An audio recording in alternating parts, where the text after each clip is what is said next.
છોટાઉદેપુરમાં અત્યારે ગેરનો મેળો ચાલી રહ્યો છે. આદિવાસી સંસ્કૃતિની વાત કરવામાં આવી રહી છે. ત્યારે ગેરના મેળામાં છોટાઉદેપુરના ભારતીય જનતા પાર્ટીના ઉમેદવાર જશુ રાઠવા છે તે પણ પહોંચ્યા હતા.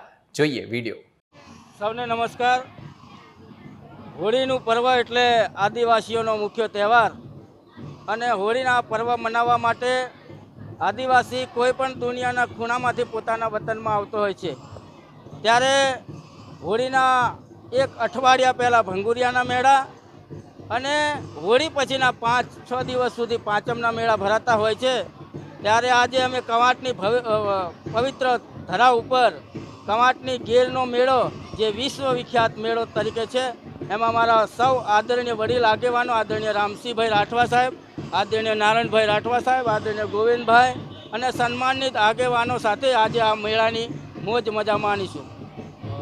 ગમે તેટલી હોય પાર્ટી પોતપોતાનું કામ કરતી હોય અને અમે બધા ભારતીય જનતા પાર્ટીના તમામ આગેવાનો સાથે મળીને આજે ગેરમાં મોજા માનીશું.